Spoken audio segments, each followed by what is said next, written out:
I'm Vaivaswat, and today I'm excited to share with you a project that addresses a critical challenge in the processing ecosystem. That is the visual regression testing. So let me start with a simple question. How do you know as a contributor to processing that your code changes haven't broken something visually?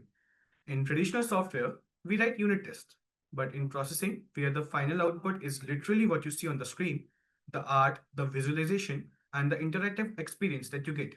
How do we ensure that a seemingly innocent code change hasn't changed something big in the library? We want to ensure that contributors' code changes doesn't break users' experience using processing. Now, let's think from the point of view of a new contributor in processing. Consider this. You change a single line of code, maybe you refactor a function or update a library dependency, and suddenly a circle that was supposed to be at the coordinates of 200 to 200 is now at 202. That has been shifted by 2 pixels. Or a carefully chosen color palette shifts because of a rounding error. These are massive visual regressions, but they may be invisible to traditional unit tests. This is the problem that visual regression testing solves. And over the next few minutes, I'll walk you through the journey of building this system for processing 4, and in the end, we'll see a short demo of how that works. So, what exactly is visual regression testing? As I just explained to you, it's a suite of test sketches that creates small, simple images that specifically test a specific functionality. It's an automated system that compares two versions of a rendered output pixel by pixel to detect visual differences. Here's how it works. When the first test is created, it is run once to create the baseline. This baseline is stored with the repository. Then as you develop something and make changes to the repository, every subsequent run captures a new image and compares it that with the baseline image. If the new image deviates from the baseline, the test is failed, and you know something has changed visually. For processing specifically, this is critical because the final image is the delivery. Originally, starting in the project, p5.js already had visual test, and the motivation was to see if we could leverage the existing test and ecosystem for processing 4.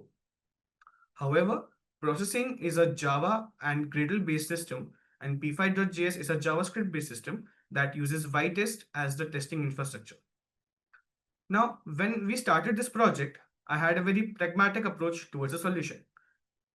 We were supposed to build a shared engine architecture that could work across both processing and p5.js. The idea was elegant.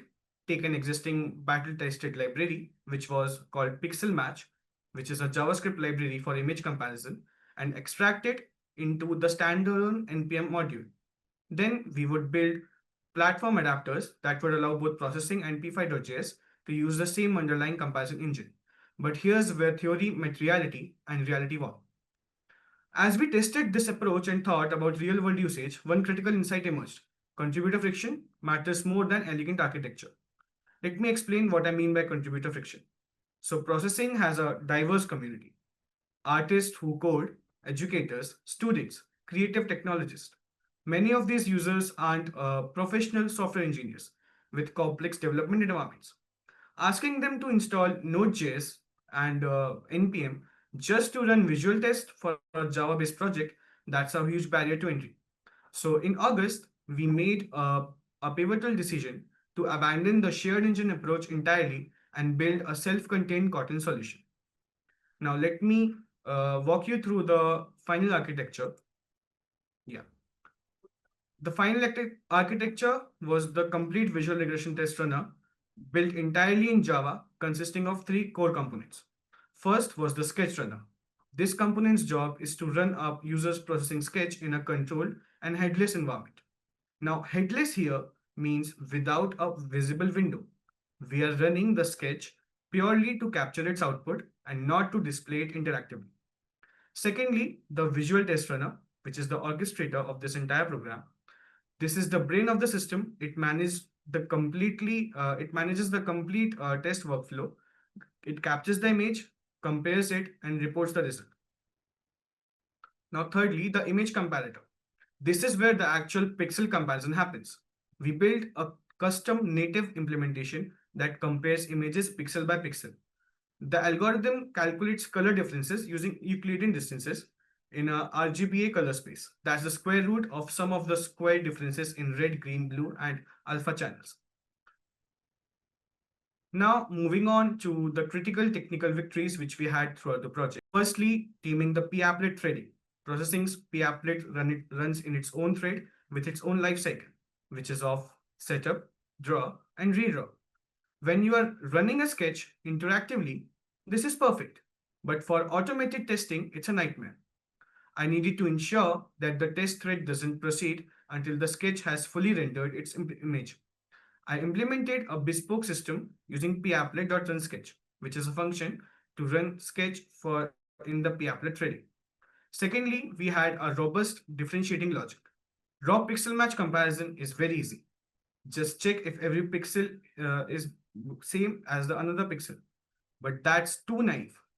Real world rendering produces minor noises, anti-aliasing artifacts, and subtle line shifts, which often shifts by some pixels. Might be a single pixel or multiple pixels.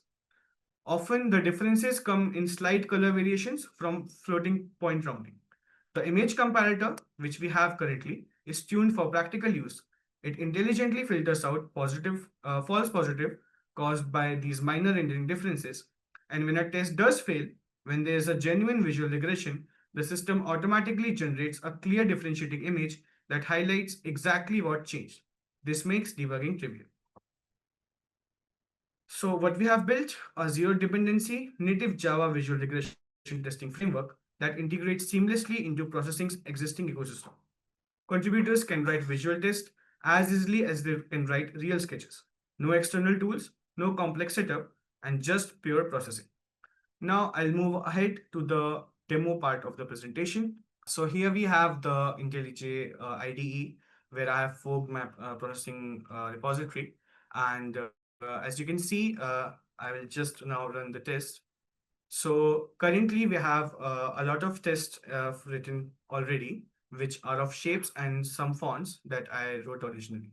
So as you can see, windows are popping up of particular sketches that are being drawn.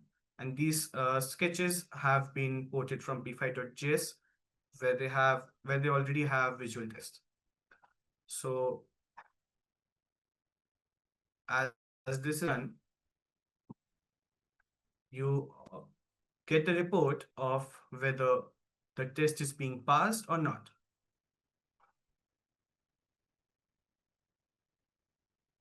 So yeah, as you can see, we have the report of the tests which are being passed. And as currently we have very few tests, so we don't have any failing tests, which I have tested that before, but I can't show you now as the build will fail. So yeah, but you can try that out in when the PRs will be merged. So yeah, that is from my side. Thank you.